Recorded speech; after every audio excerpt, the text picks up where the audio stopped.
Bueno, hermanos, una bendición estar compartiendo la palabra con ustedes.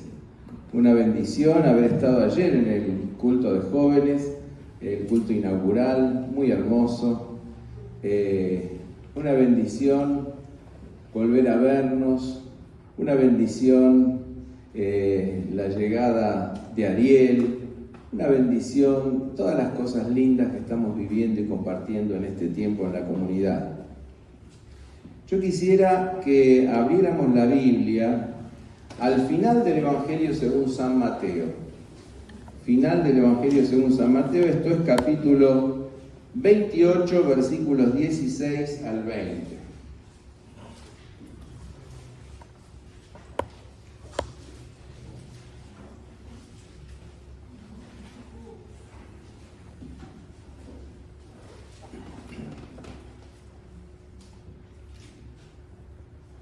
Mateo 28, 16 al 20. Dice el texto: pero los 11 discípulos se fueron a Galilea, al monte donde Jesús les había mandado.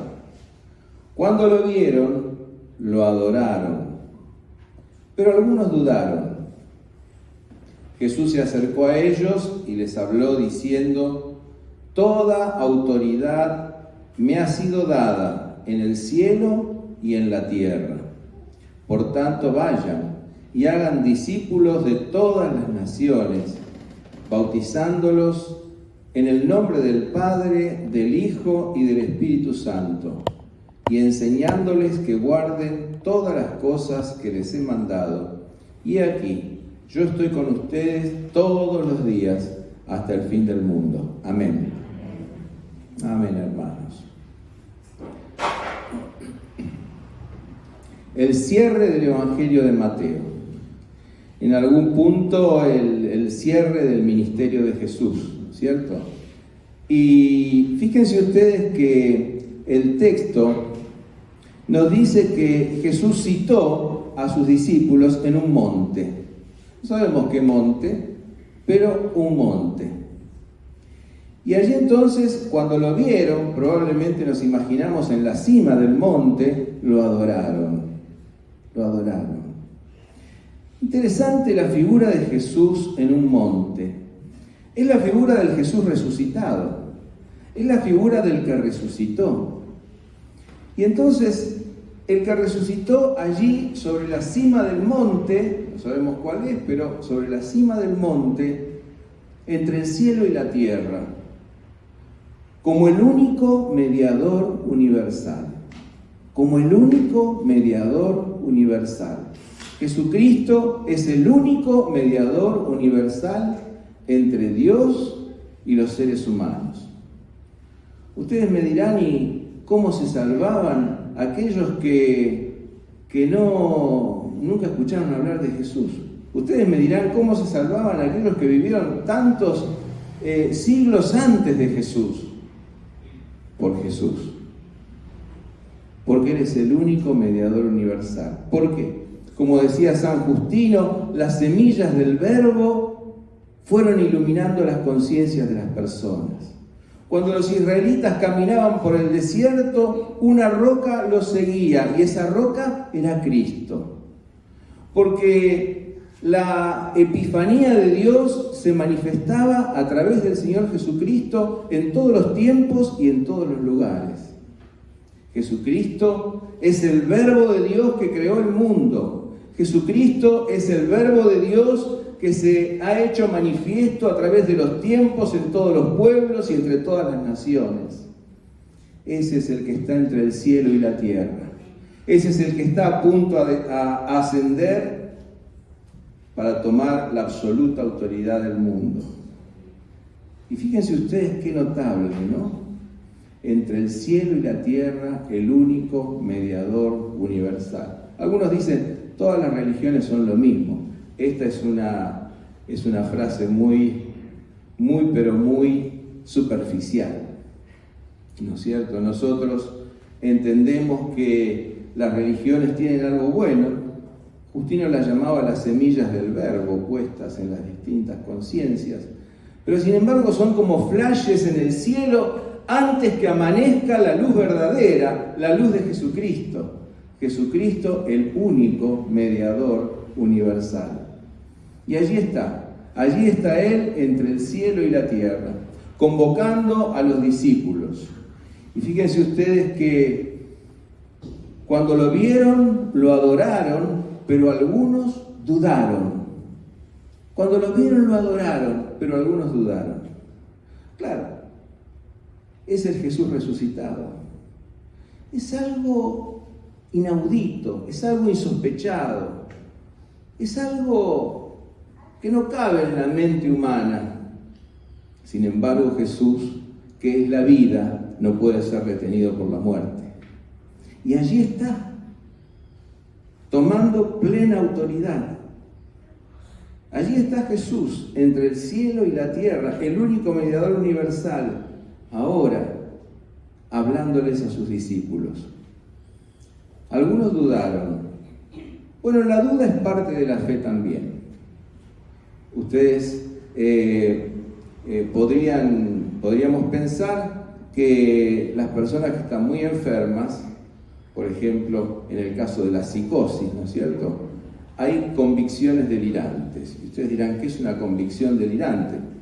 Una convicción delirante es algo que viene a tapar un agujero en la red simbólica de las personas, en su mente, y entonces la persona realmente cree absolutamente en esto con una convicción absoluta, indiscutible. Y si usted va a discutirle un delirio a una persona que está delirando, no pierda el tiempo porque no lo va a remover nunca. Ahora, las personas dudan, todos dudamos, ¿no es cierto? Ahora, ¿qué hacer con nuestras dudas? Vamos a consultarlo con fulano, con mengano. Puede ser que las dudas las consultemos con personas con pastores, con otras personas diáconos, con personas de la iglesia. Está muy bien, pero las dudas se las tenemos que llevar al Señor. Fíjense que acá está junta la adoración y la duda. Nuestras dudas llevámoslas al Señor, ¿no es cierto? Nuestras dudas llevémoselas al Señor. Y el Señor responde a nuestras dudas. Fíjense ustedes cuando Tomás mismo dijo, yo no voy a creer que Jesús resucitó hasta que no meta mi mano en su costado y mis dedos en sus heridas. Y el Señor Jesús se presentó a Tomás y lo llamó y le dijo, mete tu mano en mi costado. El Señor Jesús se apiada de nuestras dudas. El Señor Jesús responde a nuestras dudas, pero nosotros tenemos que aprender a orar. Nosotros tenemos que aprender a orar. Y nosotros tenemos que saber que el modo en el que se disipan las dudas es la fe. Es la fe, es el seguir a Jesús. Miren, Moisés le pidió a Dios que le hiciera conocer su gloria. Y el Señor le dijo, métete en la hendidura de una peña y espera. Y allí pasó, y Moisés llegó a verle la espalda. ¿Por qué?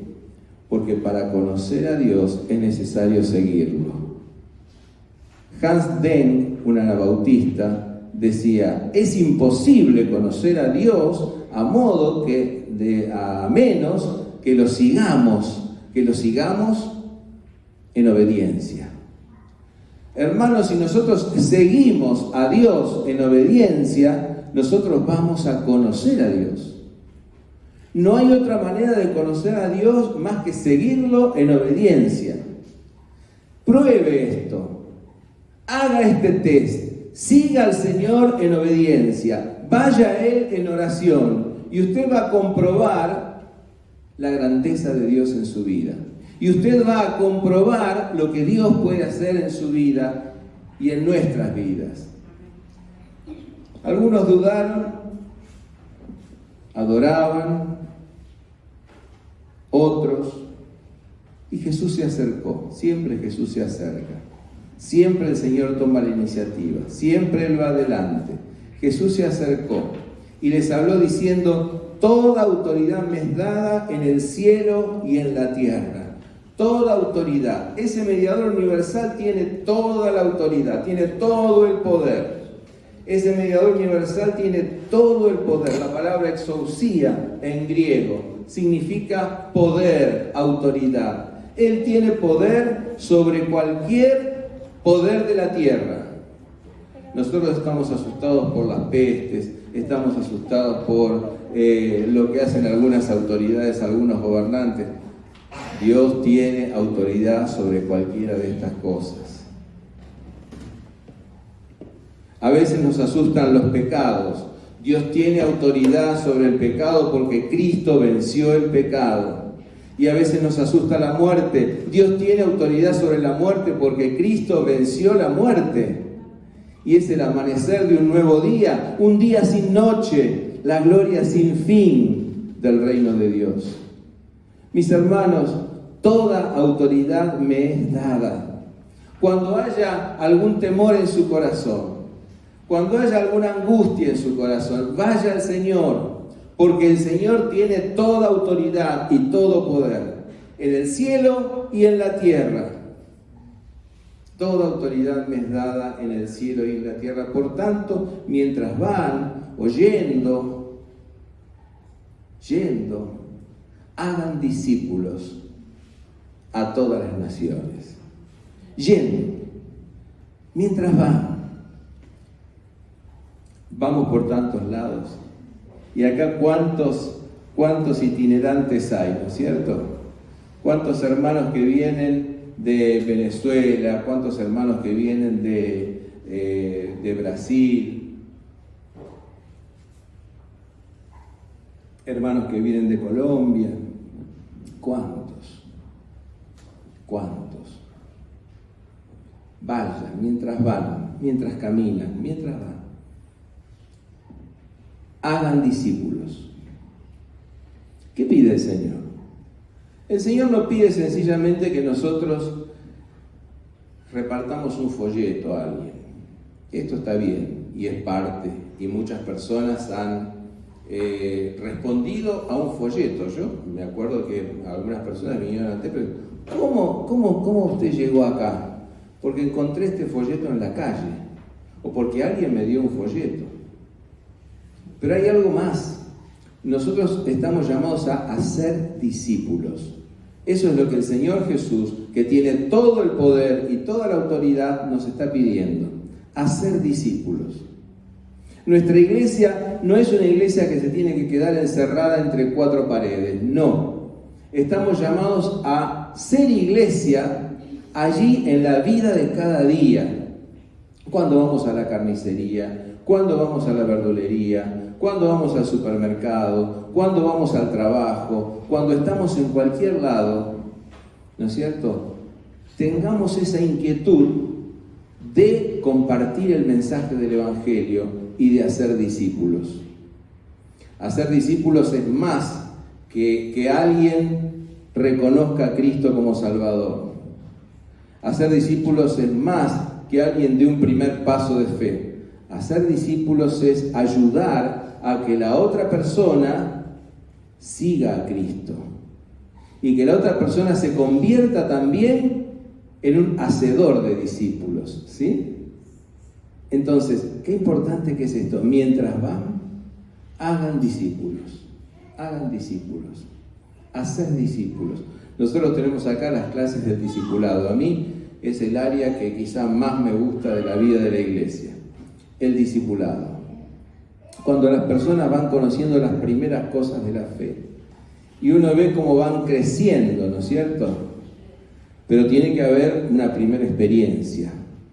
Para ser discípulo de Jesús tiene que haber una primera experiencia que se llama conversión. ¿Y qué es la conversión? Miren, hermanos, no puede haber conversión sin arrepentimiento. Sin arrepentimiento, dice la Biblia, no hay perdón de pecados. La primera cosa que ocurre en la vida de aquel que empieza a seguir a Cristo es que debe arrepentirse delante del Señor. Cuando Pablo predicaba a los atenienses les decía una palabra, ¿no es cierto? Una palabra fuerte. Les decía nada más ni nada menos que Dios manda a todos los hombres en todo lugar que se arrepientan. ¿Y arrepentirse qué es? Sentir dolor por nuestros propios pecados.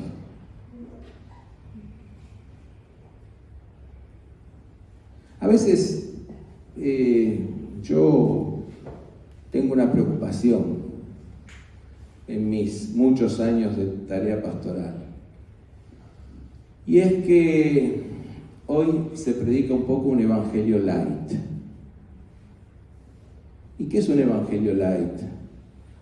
Es un evangelio donde no se enfatiza el arrepentimiento. El arrepentimiento.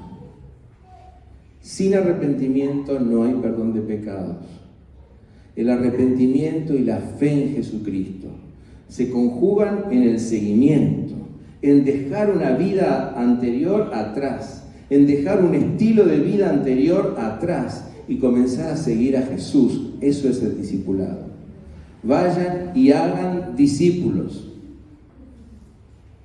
El discípulo de Cristo es alguien que primeramente está sumamente agradecido. ¿Por qué? Porque Jesús es como ese rescatista que se echó al mar para sacarte cuando te estabas ahogando, cuando te estabas muriendo en tus delitos y pecados. Ese Jesús fue ese que dio su vida por vos. Ese que ahora está en poder, gloria y autoridad, es el mismo que se entregó en la cruz del Calvario por cada uno de nosotros. Ese es el que cargó sobre sus hombros nuestras transgresiones. Ese es el que murió por nuestros pecados. Y Él es el que resucitó para nuestra rehabilitación y para nuestra justificación. Es Jesús, es Jesús. Y se trata de seguir a Jesús. Ser discípulo de Él se trata de seguirlo a Él.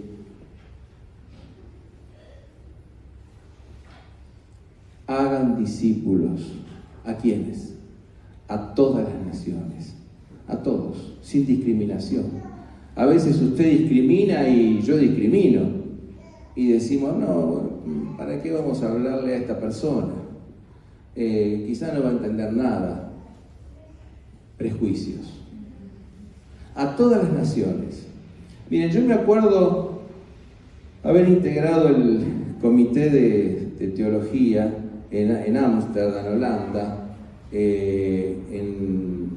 con John Stott y otros hermanos más allí, donde es increíble lo que se veía, porque eran hermanos de todo el mundo. Había un cartel que decía hacia el 2000, porque estábamos en 1999, ¿no es cierto? Pero que estaba en toda Europa, porque yo después viajé a París y demás y veía el mismo cartel. Se ve que habían hecho promoción no solamente en Holanda, sino en los países vecinos. Y allí había negros, amarillos, con sus distintos ropajes, con sus distintos coloridos. ¡Qué maravilla! Sirviendo al Señor.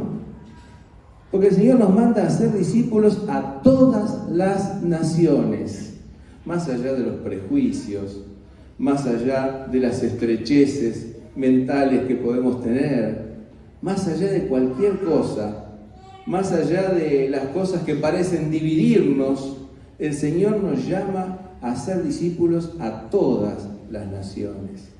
Porque el reino de Dios es no el reino de una nación, o de un imperio, o de un eje, ¿no es cierto? Sino es el reino de todos, y para todos.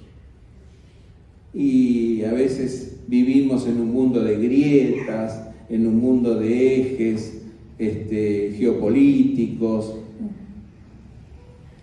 Qué bueno es que haya paz y justicia, pero la paz y la justicia la da la conciencia de Cristo, la presencia de Cristo, la presencia del Señor. Y estamos llamados a predicar el Evangelio a todas las naciones. Los destinatarios del Evangelio son todas las naciones. Ahora, ¿cuál es el método? dice el texto, bautizándolos en el nombre del Padre, del Hijo y del Espíritu Santo. Bautizándolos en el nombre del Padre, del Hijo y del Espíritu Santo. Hermano, qué importante que es este acto del bautismo. El Señor Jesús dejó dos ordenanzas, el bautismo y la Santa Cena, ¿no es cierto? El bautismo y la Eucaristía. Bien, cuando una persona se bautiza, conforme al modo bíblico del bautismo, está diciendo, dejo sepultada y sumergida mi vieja vida lejos de Dios y soy levantado, soy resucitado a una nueva vida junto con Dios, en el poder del Espíritu, en el poder de Dios. Y comienzo una nueva vida. Y el bautismo es un testimonio para toda la iglesia, un acto de obediencia que el mismo Jesús realizó.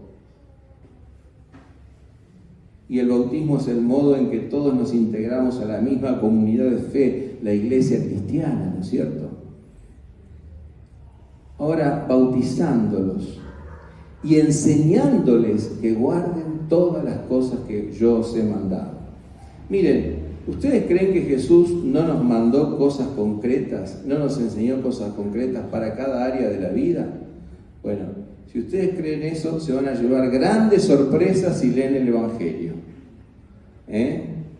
Porque Jesús dejó instrucciones para la familia, Jesús habló acerca de cómo manejarnos con el dinero, Jesús habló acerca de qué significa el poder y aún la política. Jesús habló acerca de todos los temas que nos atraviesan hoy y Jesús nos dejó claras enseñanzas acerca de todas estas cosas. Ustedes saben que los que comenzaban el discipulado, así lo llamamos nosotros, inicial, ¿no es cierto? Cuando se convertían, hacían, vamos a decir así, el catecismo. ¿Saben cuál era el catecismo que usaban? Mateo del 5 al 7, el Sermón del Monte. El Sermón del Monte. Porque se nos llama a vivir una vida ética superior, una vida ética que va más allá de lo que por ahí la sociedad nos enseña, ¿no es cierto? Entonces, bautizándolos, enseñándoles que guarden todas las cosas que yo os he mandado. Y hay un mandamiento fundamental de Jesús. ¿Cuál es? El mandamiento del amor. Amar a Dios y amar al prójimo. Ese es el mandamiento fundamental. Y finalmente, una promesa maravillosa. Cuando se dice que bauticemos, se dice en el nombre del Padre, del Hijo y del Espíritu Santo. ¿Ustedes saben la importancia que tiene el nombre? El nombre indica pertenencia. Cuando nosotros nos bautizamos en el nombre del Padre, del Hijo y del Espíritu Santo, decimos que pertenecemos al Padre, al Hijo y al Espíritu Santo. Que creemos en ese Dios que es una unidad viviente. ¿Sí? Que actuó en la creación del mundo, que se manifestó en el Señor Jesucristo, que nos santifica y nos glorifica en el Espíritu Santo. Y siempre el Padre, el Hijo y el Espíritu Santo actúan conjuntamente. Entonces, bautizándolos en el nombre del Padre, del Hijo y del Espíritu Santo. Es una fórmula un poquito más tardía. Inicialmente se bautizaban en el nombre de Jesús. Luego entonces comenzó el bautismo en el nombre del Padre, del Hijo y del Espíritu Santo. ¿Por qué? Porque somos posesión de Dios. Él es nuestro dueño y Él es nuestro Señor. ¿Saben ustedes qué significa Señor? Nosotros decimos Señor, Señor, Señor. ¿Pero qué significa Señor? Muchos me dicen Señor, Señor, y no hacen la voluntad del que me envió. Pero decir a Jesús Señor es hacer su voluntad. Es que Él es nuestro dueño. nada más ni nada menos, nuestro dueño. Y cuando Jesús es dueño de la vida de una persona, en esa persona se debe conjugar la belleza de la santidad con la belleza del amor.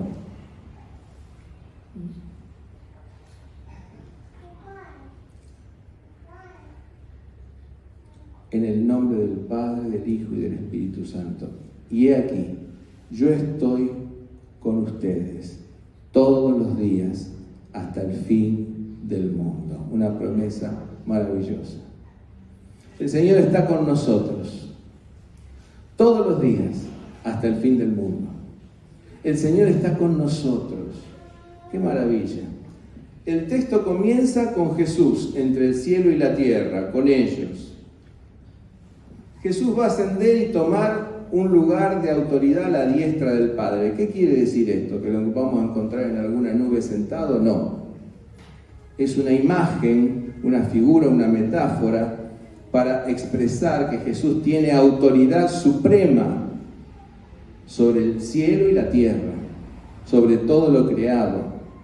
¿Sí? Bien. Pero ese Jesús va a estar con nosotros todos los días hasta el fin del mundo. Su presencia va a estar con nosotros todos los días hasta el fin del mundo.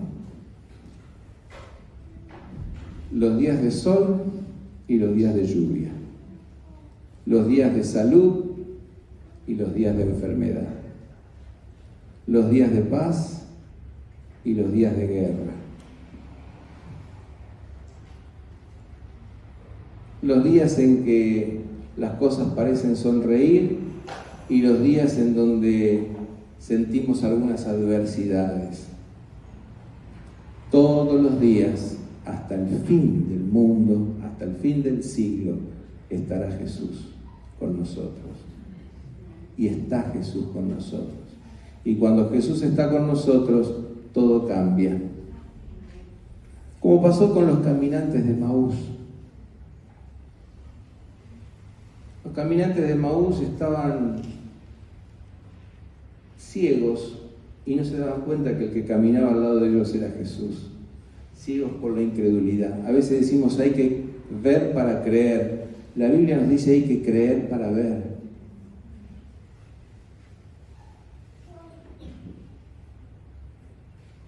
Pero gracias a Dios Jesús actuó como terapeuta y empezó a preguntarle qué les pasaba. Y entonces ellos le contaron que estaban tristes, que estaban desilusionados, que Jesús había muerto y ellos esperaban otra cosa. Y Jesús ve que la raíz de la tristeza de ellos y de la decepción está en la incredulidad. Y empieza a explicarle todas las cosas de la ley y los profetas, cómo mostraban a Cristo y que el Cristo debía sufrir y padecer para entrar en la gloria de Dios. Y esas palabras iban cayendo como luz sobre sus vidas. Hasta que, cuando ya la tarde declinaba y la noche venía, Jesús hace un ademán como que va a seguir y ellos lo invitan a entrar en su casa y ahí Jesús parte el pan y lo da y al partir el pan ellos lo reconocen. Y cuando Jesús se va, se desapareció de su vista, ellos dicen, ¿no ardía nuestro corazón cuando nos partía el pan? No ardía nuestro corazón, es el Señor. Y ellos mismos salen a caminar en medio de la noche que los atemorizaba, porque ya el paisaje había cambiado, porque ya tenían la convicción de que Jesús vive, y porque Él vive, nosotros también viviremos.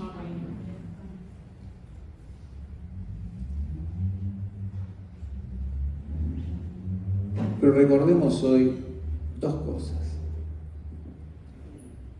En primer lugar, para los creyentes, la gran comisión. Predicar el Evangelio, hacer discípulos.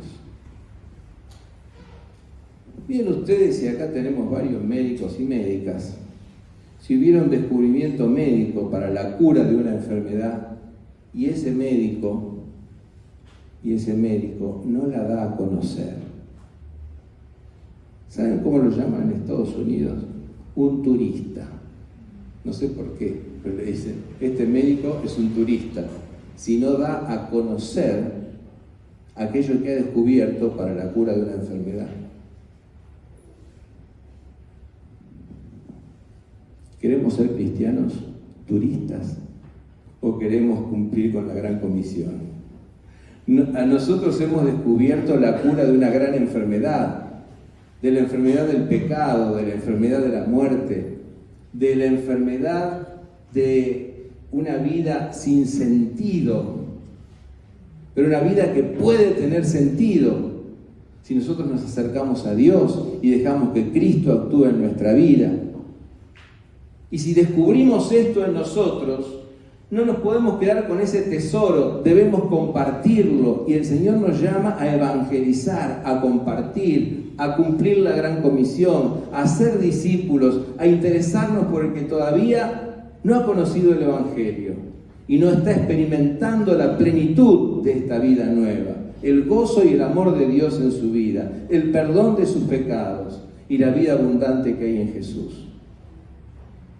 Para los creyentes, es un llamado a evangelizar, es un llamado a predicar el Evangelio. Para aquel que todavía quizás no se ha entregado al Señor,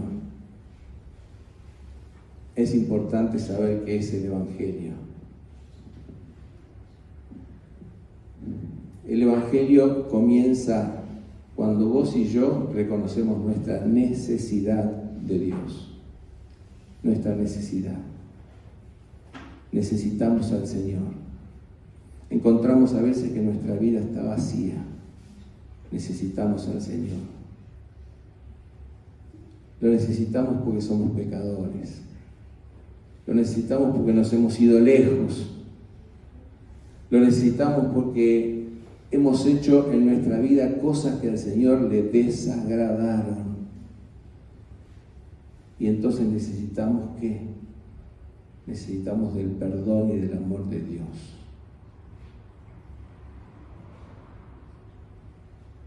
Necesitamos volver a ver que nuestro pecado fue cargado en la cruz del Calvario por el Señor Jesucristo y perdonado por Dios. Pero necesitamos arrepentirnos de nuestro pecado, acercarnos a Dios, poner toda nuestra fe en Cristo, recibir al Espíritu Santo y comenzar a caminar una nueva vida. Yo pregunto, ¿habrá hoy aquí entre nosotros alguien que quiera decir, yo quiero reconciliarme con Jesús? Yo quiero comenzar a caminar una nueva vida con Jesús. Te pido, Señor, que perdones todos mis pecados. Señor, me postro delante de ti. Pido que limpies mi vida. Te pido que me perdones. Te doy gracias por lo que Cristo hizo por mí en la cruz del Calvario. Te pido, Señor, que tu Espíritu Santo llene mi corazón hoy. Te pido, Señor, que pueda recibir tu salvación en este momento. Quiero comenzar a caminar contigo. Quiero comenzar a obedecerte. ¿Querrás hacer esto? Yo quiero orar por vos. Si en esta mañana vos estás tomando esta hermosa decisión, te pido que levantes tu mano allí donde estás, sencillamente, en un gesto en el que decís, recibo a Cristo como mi Salvador y mi Señor. Pido a Él el perdón de mis pecados. Pido a Él que venga a morar a mi vida, que esté conmigo todos los días hasta el fin del mundo. ¿Habrá alguien que quiera levantar su mano? Dios le bendiga, hermano. Dios te bendiga. Gloria a Dios. Dios te bendiga. Dios te bendiga. El Señor te bendiga. ¿Habrá alguien más que quiera hacerlo?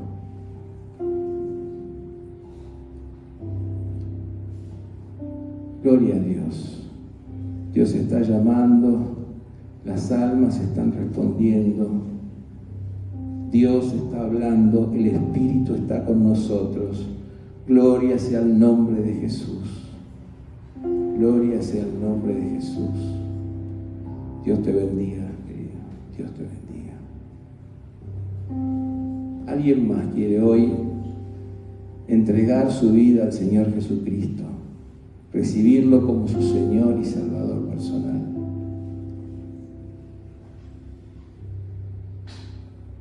Vamos a orar. Señor, gloria a tu nombre. Gracias te damos por estas manos que se levantan, que son vidas, vidas que te entregan el corazón, vidas que desean que te sientes en el altar de su corazón para ser el Señor. Y oh Dios, yo te pido que tu Espíritu Santo las llene, los llene, oh Dios. Yo te pido que tu Espíritu Santo los haga conocer la abundancia de esta vida que tú ofreces. Yo te pido, Señor, que tú bendigas plenamente con toda bendición espiritual a cada uno de estos hermanos y hermanas. Que ellos puedan perseverar en tus caminos, que ellos puedan seguirte con fidelidad, que ellos, Señor, puedan seguirte en la comunión con la iglesia y que ellos puedan convertirse en hombres y mujeres que transmiten tu evangelio glorioso a otros. Señor, la iglesia hoy está de fiesta y los ángeles del cielo cantan por un pecador que se arrepiente. Y te damos gracias, oh Dios, damos gloria a tu nombre, en el santo nombre de Jesús. Amén y amén.